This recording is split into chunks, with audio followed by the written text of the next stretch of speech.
So, moving on to our third and final segment, it's a question that might seem simple, but there's a lot into it. So, this question is, what is courage? So, Mr. Sahil, how would you define courage? What do you think courage is? Assuming that hopefully I know what courage is, okay? So let's go deep inside the system, okay? There's a certain sector of energy inside your brain, okay? It makes the whole body go into this mode, okay? So there's like this courage mode, and then there's this fright mode, okay? Now, the courage mode has a lot more fright than the fright mode. Okay, that's the trick. And a lot of people miss out on the fact that, they think that courage means no fear. Courage actually has a lot more fear. Okay? So much fear that, your regular fright mode won't even have a trace of it. So, first, understand what courage is. Courage is to understand your fear, know where it's coming from, and know what is really damaging you. That's the actual courage. Now, that could be fighting a guy in the street, or confronting your father or mother and not doing the right thing when they're not doing it, and you have to have enough courage to confront them. Or go walk up to your school principal and tell them that, I don't believe in the policy. It's not for the according to the vision of the whole system of education, right? Yeah. I mean, one day you have to make the movements. Okay. And make the change.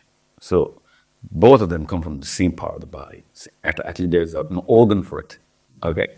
So you see those tentacles on the cockroach, those antennas. Yeah. You know what they're for? What? There's sensing danger. Okay. Obviously, the cockroach does a lot more than just sense danger, but that's primarily the function of the tentacle. We have those tentacles too. Like literally the same tentacles. The two tentacles inside our brain, they call amygdalas. They sense danger from everywhere. Okay. Now, as much as they can sense danger, if you understand that you're training to paying the price for confronting that danger, that toll that you want to pay, you need to pay, okay, that follow through is called courage. Then I am going to pay that toll, be it my life.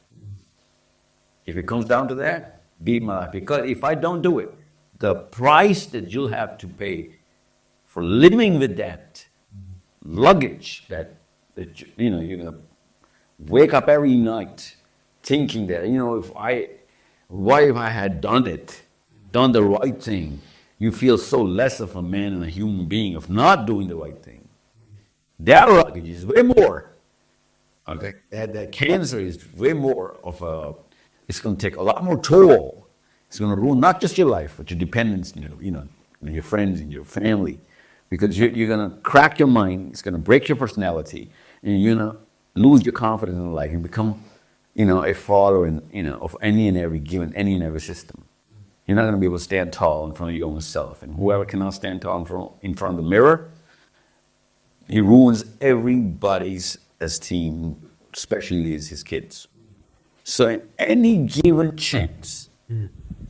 Think about it. The first chance you're going to get when you move out of this room, of doing the right thing, you can do the math on the price, and you make yourself able to pay that price, that capability to become able to pay that price. That's courage.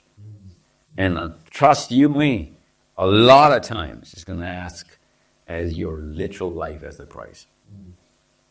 Okay, like literally.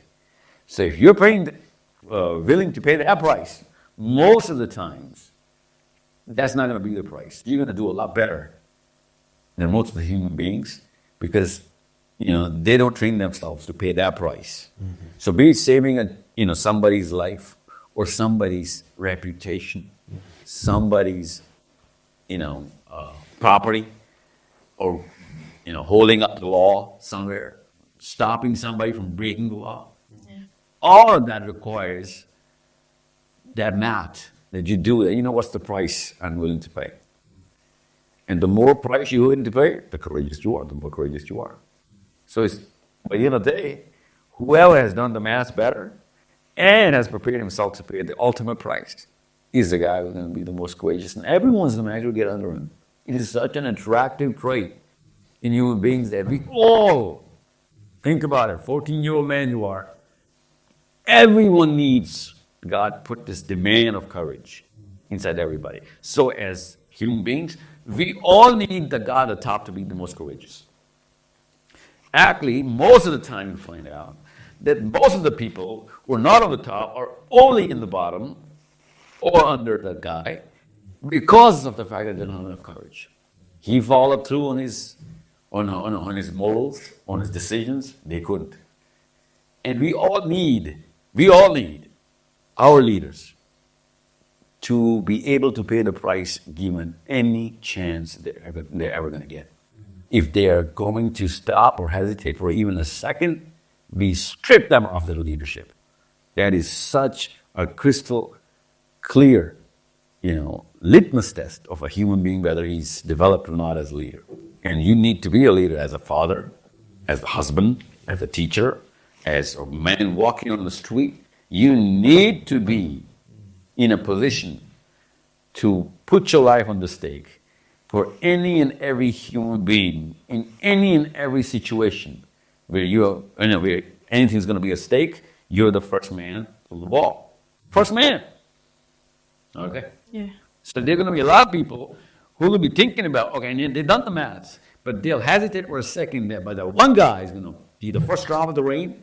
And if everybody follows, it's not going to amount to the courage of that one guy who was the first drop of the rain. Okay? So you need me to be courageous. If your little sister is in danger, and you don't need me to just keep scaring, start calling the police, and whatever. You need me to jump. That's so deep. It's so real. You need me to be the first man to jump and save your sister, to save her from the bus. Okay? Or any kind of trouble. Even though I'm not related to you, you need every human being to save your sister and your little ones. Right? The courage is a natural demand. It's not a luxury. You're not a human being if you don't have courage. But most of the people will never have it. Because they do the math wrong. They try and save themselves in the price of everybody else's. Like literally, they can let people die in front of them and save their one life and thousands of lives, and they won't do anything. See the kind of math human beings do? See how powerful this selfishness is? Understand how powerful that is. No, understand it. Think of your sister. Imagine her being in trouble. Your sister is 6, 7. Think of it. I know there's no doubt that you love her, right? Now think of her being in a trouble where she could lose her life. And now think of how low that human being is who would not sacrifice his for her. Yeah? Yeah. So weird, isn't it? People who are not even related by blood, they have to give up their life for people, strangers, total strangers, jump to save up somebody, even though they don't know how to swim, but they just can't see the other person in trouble. You know what I'm saying? How come we absolutely love, we absolutely demand that sacrifice from random strangers, man? How come? Think about it, okay? Spend the rest of your life thinking about it. That you demand total strangers to jump in the water, the deep side of the pool, to save your sister. Okay? Yeah. That is the bond between all human beings. Yeah. Yeah, we're supposed to do it even for animals. You know that, right? Yeah. Even for animals, we're supposed to do that. A human being is a way higher, commodity. So understand what courage is, why courage is, and who is courageous. These are the 3 things. Oh, wow. I know. It's like the ultimate prize that we all, we have gavels in our hands. Passing wardings about total strangers, not even being human beings, disqualify you as human beings. You didn't jump for my sister or anybody else's kid. Why didn't you jump? You know, this is so natural. It's built into every little cell of my body and yours. Wow. I know. That's great. So, Mr. Jonathan, how would you define courage? Yeah, well, I love that idea about sacrifice. It's interesting. I've been thinking about where in culture we're apprenticed to sacrifice. Like, where do we learn to do that? Where do we learn to see the small things that we can do? There's an idea that, practice makes perfect. Yeah. Right? Well, we often say that practice makes permanent, right? And one of the things that we know about neuroscience, which is like the science of our brains, is that the things that we practice, the more we practice them, we could think about little pathways getting made in our brain, and those becomes more established and more firm. So what that means is the things that we practice are the things that we become, right? And so I think for us, that call to courage is a call to practice in very small ways courageous acts. So for example, sacrifice. We want to be able to sacrifice and do something heroic like rescue your sister. But one of the places I think that comes from is small sacrifices daily. It's like building a muscle. So let's give you an example from my family, okay? I would say this to one of my sons all the time, who will remain nameless, but he knows which one he is, okay? When he finishes his bit of toast and he leaves his plate on the table and he doesn't go and put it in the dishwasher, do you know what he's doing? Waiting for someone else to pay the price. Waiting for someone else to sacrifice their time to clean the dish. See what I mean? Yeah. And I say to my son, if you want to be able to be courageous, to offer big sacrifices later, you actually need to value the small things that you can do now. So be a person that looks for the small difference that you can make and don't look down on that. So get accustomed to saying, let me take care of that. Let me do that. We started off by saying we're part of this big pattern. And I think part of the pattern that we're part of is that we're cultivators and creators, that we're made to care for and to tend and to look after so that things grow and flourish. I was out for a walk the other day and I was praying. And I was praying about this and that, different things. And I walked past some rubbish on my street and I saw it and I thought, I don't want to touch that. And I kept walking and I felt God say to me, if you won't pick it up and make it better, who will pick it up and make it better? This is such a small thing. It was a dirty crisp packet. And I was 10 meters away before I eventually thought, I'm going to turn around and pick that up. But at that point, there was someone walking behind me. And now I thought, this person's going to think I'm weird because I walked 10 meters past the crisp packet that clearly wasn't mine and then walked back and picked it up. But I felt the challenge was, don't think you'll magically have the courage to make big changes in the world if you can't make small changes in the world. And do you know what? There's a wonderful word. You know the word responsibility? Yeah. There's a famous writer and he took that word and he split it into two parts. Responsibility, our ability to choose our response. And that's something that we all have. We all have an ability to choose our response. And so the other place I think courage comes from is from thinking. So my son, when I say to him, buddy, you're just giving this job to someone else. You could pay the price and get this job done. Why are you not doing it? It's often just because he's not thinking.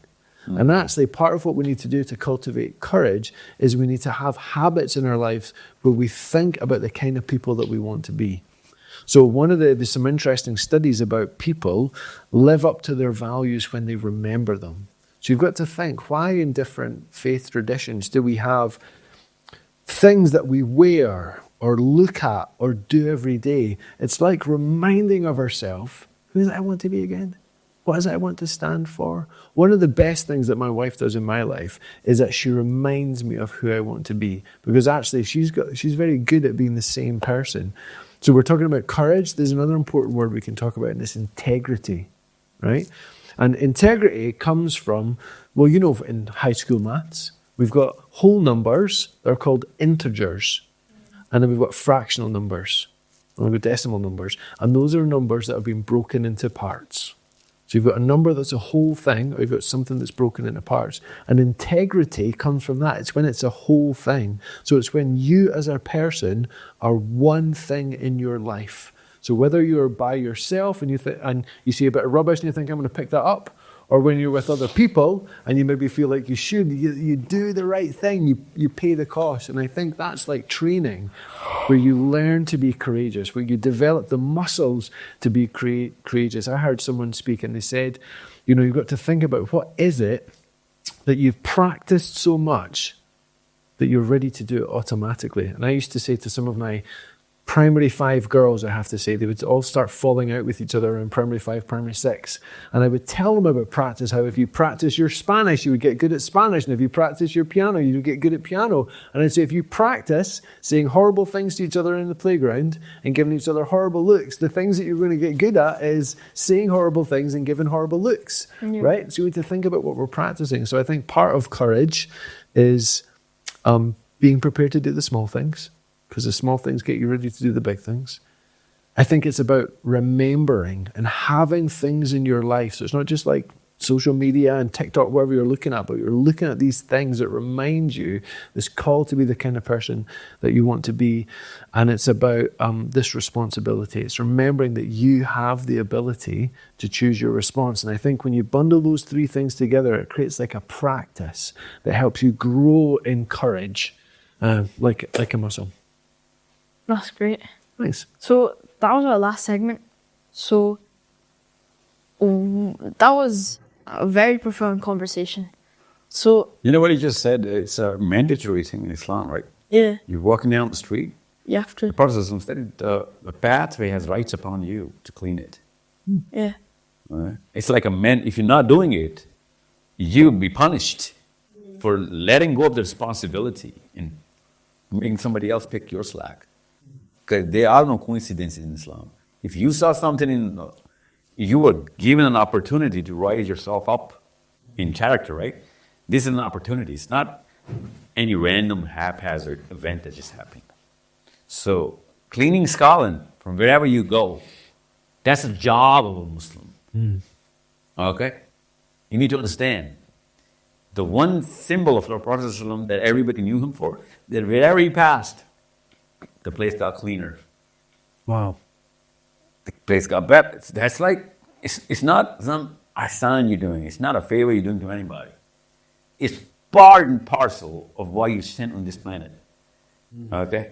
You're sent on a dirty planet to clean it. You're sent in a place to make it better. Yeah. If you pass through that and it becomes worse than what it was, you are the problem then. And if it doesn't get better than what it was, then you're a way bigger problem, because you let people justify to a pattern of practice, which he said. Okay? So because his children are subconsciously going to do whatever they see him doing consciously. So your people who are going to follow you are naturally going to justify that, you know what? There is reason not to pick up the slack of somebody else. Yeah. And you can be that change in your school. That's the incredible. Do you know, if I can say one last thing, there's a video, and it's. Do you know this? The movie, The Greatest Showman. Have you seen that? It's got Hugh Jackman in it, right? Well, there's a video of them, and what they're doing is they're rehearsing, okay, and the little blurb at the start tells you that this is the performance that they need to do to get the money to make the movie. So they've been given a little bit of money to sort of come up with songs and to come up with a story, but they're going to have this one performance where the people who are going to write the check are going to decide, do we think this is good or do we think it's not? So there's a lot that's riding on this one performance. It needs to be really good, okay? And there's a lady, and she's the main singer, and she's speaking to the camera, and she's saying, she's just so nervous. She's never done anything like this before.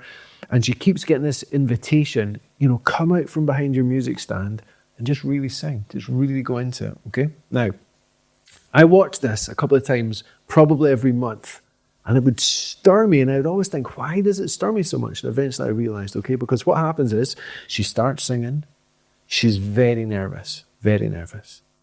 You know what a backing singer is? Just someone in the background. There's one guy in the background, and he has one sentence that he sings by himself. But do you know what he does? While she's singing, he gets his feet up on the chair, and when it's his turn to sing his one sentence, he stands up and he sings it with all he's got. And it's like you feel something ignited. And it's like this one guy had one tiny sentence to do, but I think the whole movie got made because of that guy. Because when he stood up and did his one small thing to the best of his ability, it inspired everybody else. And everybody else did their best. And so I think when you're in your school or in your house or out and about in your life, we shouldn't look down on these small things that we can do. Because like you're saying, you're slowly making the world better. And other people see that and think, goodness, I would like to be a kind of person who make things better. I like who I am when I'm with you. I like how I feel when I'm with you. And I think it's a wonderful thing to offer. That's great. So, Think about it. No, think about you in school. Think about people around you in school. Think about their colors around you, and they're going through you to people's bodies, and you're sinking them into your colors. Think about it. Unless you imagine that picture, you're not going to have a strong enough effect on people. Okay. Right now, there's some colors coming out with you and going inside me. The way you look at me, the way you. Imagine if you're doing something. Look at the intensity, man. Experience the intensity of the flavor. So if you're doing something, you pick it up, you're cleaning up your schoolyard. Okay? All of a sudden, everyone in school becomes a better human being. Because it's called a proof of concept. Okay? You're not just seeding that concept in, you're actually making them do it. And they'll be doing it, first they'll be doing it in hiding, in privacy. And then they'll start to muster up the courage to do it in public. Because, you just did in front of them. Okay? So you need to break the shyness of people doing the right thing. Yeah. And somebody the first man who does it, breaks the shyness. Yep. All of a sudden people want to say, that's the least we have to do now. The standards go up. Okay? So if you're not the first man through the wall, right, you did so much damage that you stopped them for becoming the first man of the wall as well. Okay? Because then you give them one more excuse not to do good. So it's a double-edged sword. If you're not going to do good, you actually do bad. Okay? So take the initiative. Make sure you are the initiative.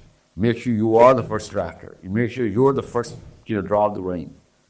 If you're not, do not blame anyone else for being timid, and you needed him to show courage. Do not blame. If you're not the first draw the rein every single time, you have no right to blame anyone else for not doing the right thing. Okay? yeah. It's not just an honor. It's a basic need. Awesome. That's And you know what? I'm going to meet you next. Maybe never. So I'm trying to do whatever I'm sharing now. Okay? And because of you, I'm telling you, every 14-year-old is replicating this thought process. Whoever's going to watch this video. It is that beautiful. They're all a single organism around the planet. Whatever change you make starts, it's like a guitar string. You pluck here, notes starts playing there. Okay? Yeah.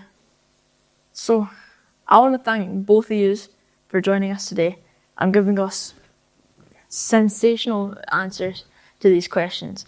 So, I hope these answers will be a starting point for people to create their own journeys and, carry on. They're already the journey, paving the journey.